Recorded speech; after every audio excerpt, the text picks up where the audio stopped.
Meus queridos irmãos, graça, misericórdia e paz do Senhor Jesus. Nós vamos dar início ao estudo da Escola Dominical desta manhã e eu quero convidá-los a abrir a Bíblia mais uma vez no Evangelho de Mateus, no capítulo 5. Nós vamos dar continuidade à exposição das chamadas bem-aventuranças. Mateus capítulo 5, verso de número 5.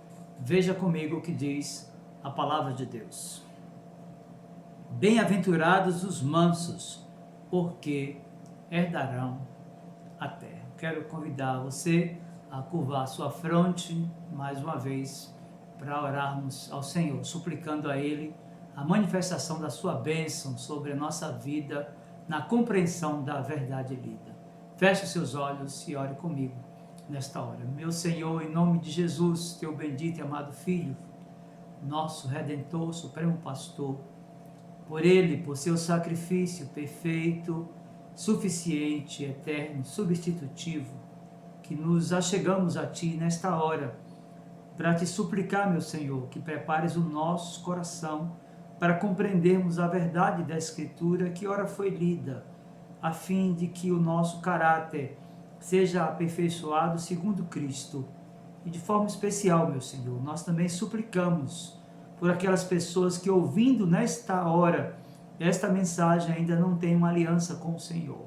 Que o Senhor abra-lhes o coração, os olhos, os ouvidos espirituais, para que entendam as maravilhas da Tua lei.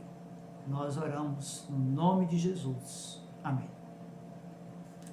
Meus irmãos, esta é a terceira, chamada bem-aventurança, e a proporção que discorremos acerca delas, nós percebemos que o conceito de que o Sermão do Monte é uma contracultura vai se fortalecendo gradativamente.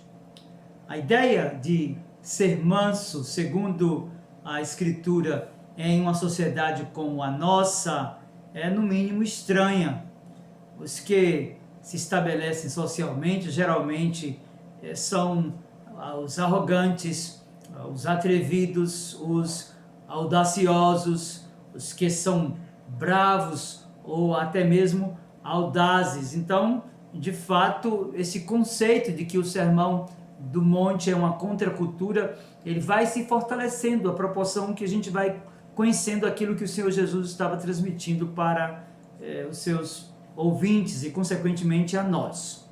Veja, o comentário bíblico Esperança, falando sobre a mansidão, destaca que o termo grego para mansidão inclui o oposto da ira, da irritação, do melindre que se consome em mágoas e geme de amargura. Dito positivamente, mansidão é ser amável sem amargura.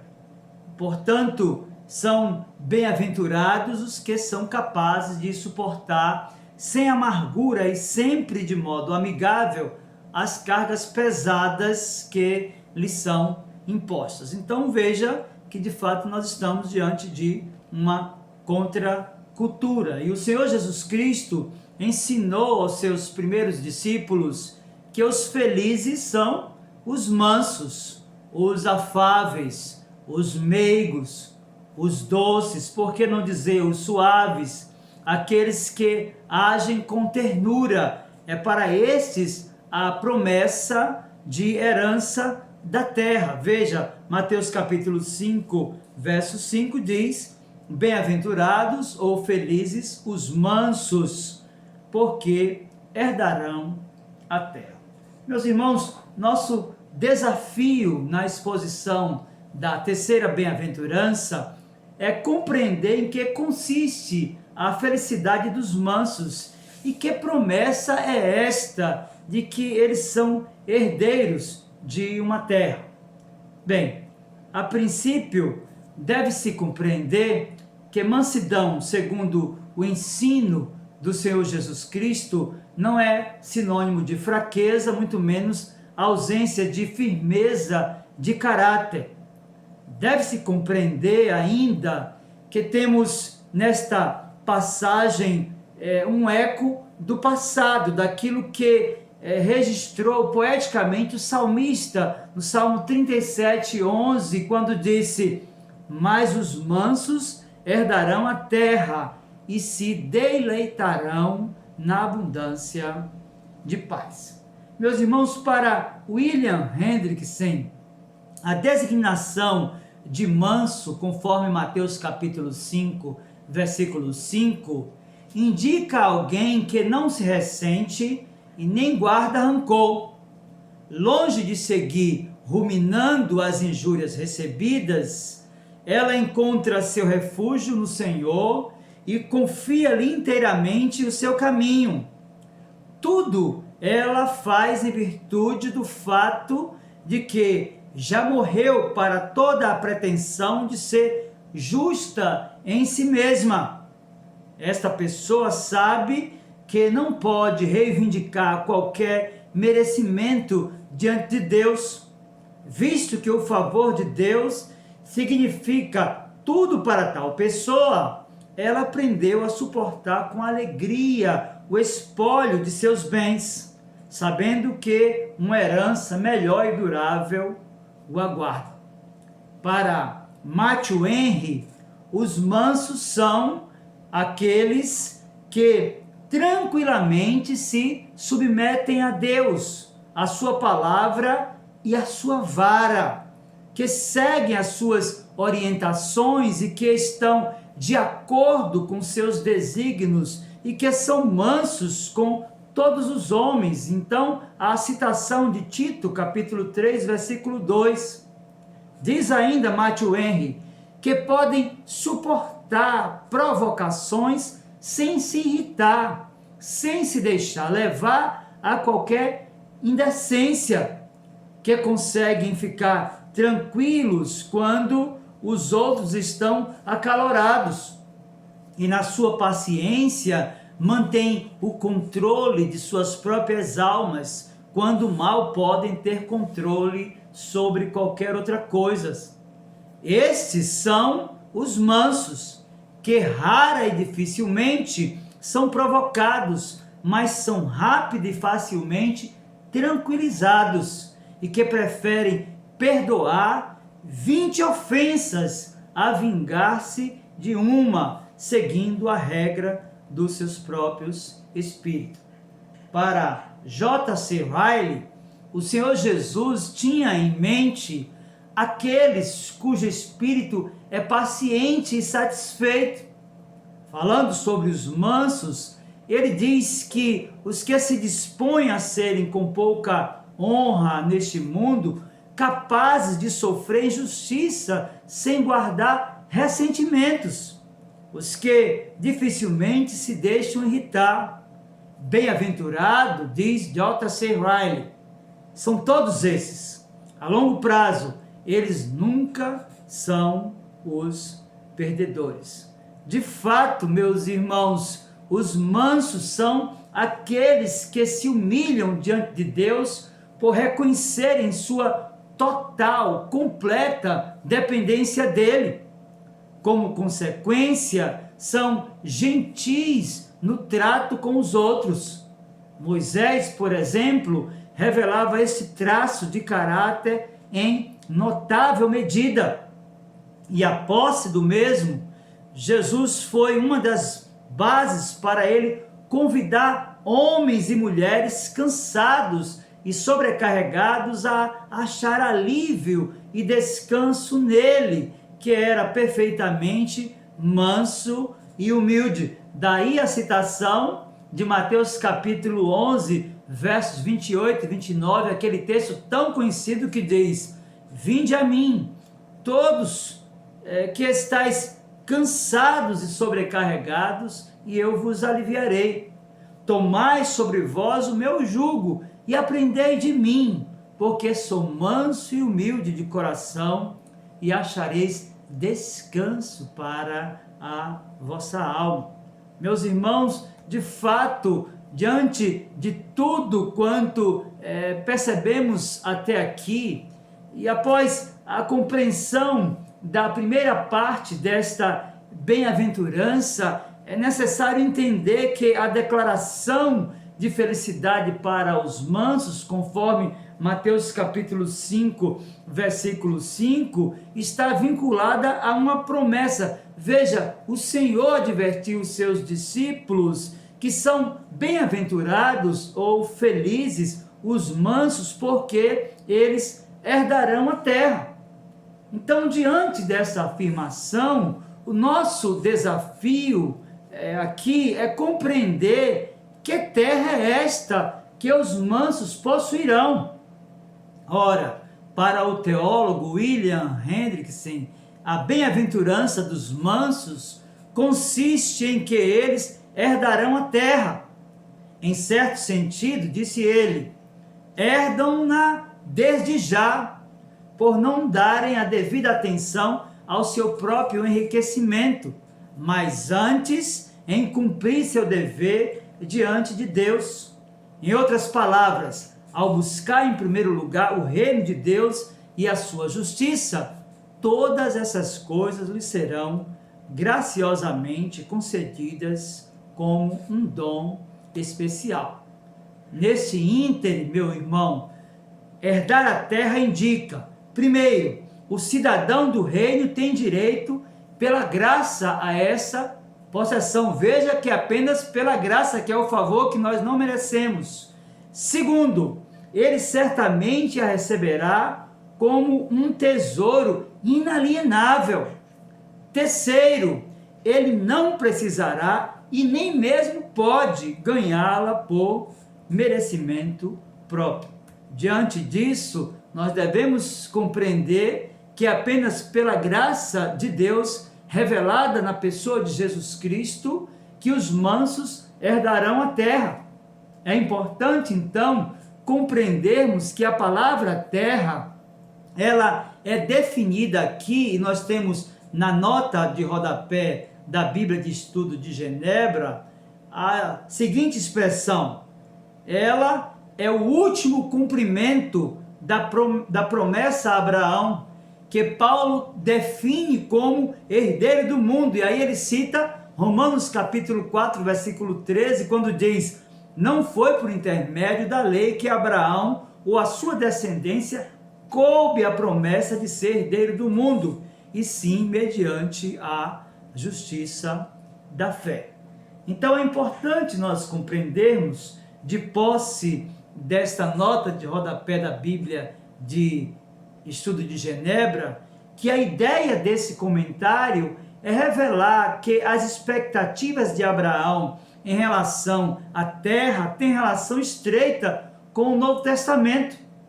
O autor da carta aos Hebreus, por exemplo, no capítulo 11, na galeria dos heróis da fé, discorrendo acerca das expectativas em torno da promessa que Abraão recebeu, afirmou que segue. Veja, Hebreus capítulo 11, a partir do versículo 8 até o versículo 10.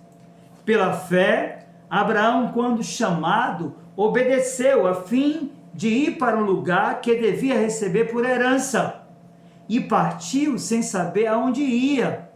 Pela fé, peregrinou na terra da promessa, como em terra alheia, habitando em tendas com Isaque e Jacó, herdeiros com ele da mesma promessa, porque aguardava a cidade que tem fundamentos, da qual Deus é o arquiteto e edificador.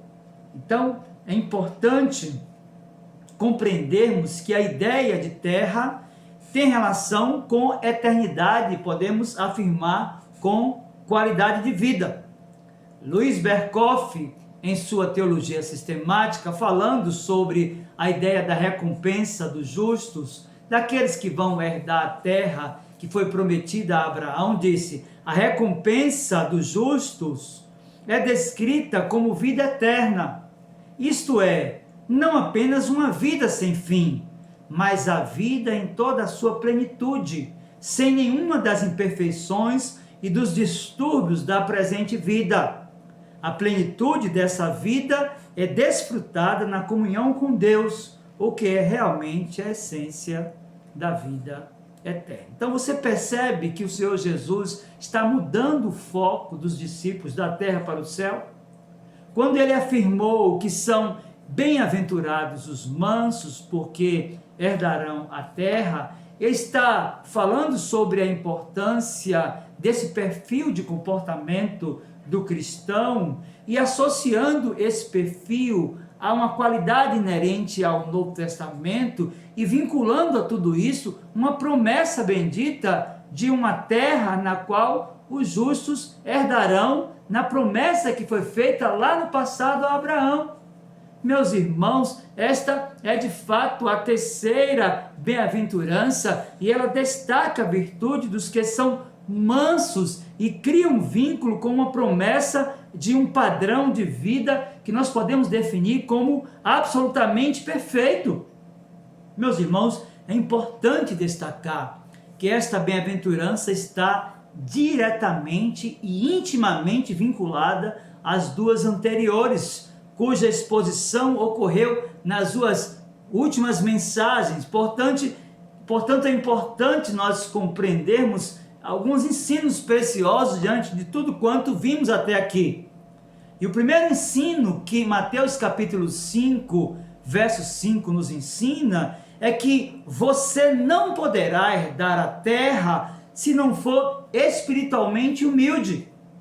Não há a menor possibilidade de ingresso a este lugar sem o reconhecimento dos seus pecados e o choro copioso deles. Então veja que há uma ligação direta, estreita, entre a terceira bem-aventurança e a primeira e a segunda. Em segundo lugar, o Senhor Jesus afirmou que são felizes os mansos, porque eles herdarão a terra. E é importante lembrarmos, diante daquilo que vimos no início desta mensagem, que mansidão não é em absolutamente nada sinônimo de fraqueza ou de covardia. Antes, é uma virtude concedida pela graça de Deus àqueles que são chamados eficazmente das trevas para a luz. Meus queridos, Cristo, sendo o próprio Deus, declarou-se manso. E a pergunta que nos vem nesta hora é a seguinte: você tem sido manso? É possível que alguém associe a sua personalidade, a sua pessoa a Cristo por sua mansidão? Ou você tem sido reconhecido pelas contendas, pelos enfrentamentos, pelos conflitos e disputas nas relações familiares, nas relações religiosas ou nas relações sociais?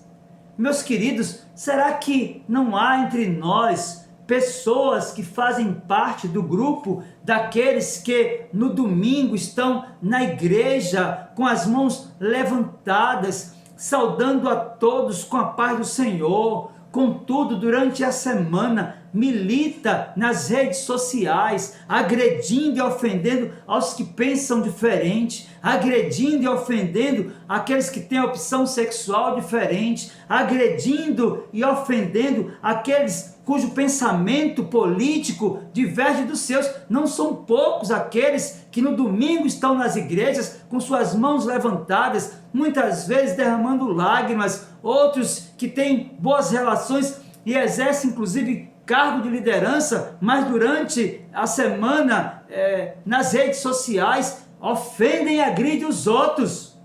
É importante que se diga que o princípio desta bem-aventurança consiste em vencer o mal pelo bem.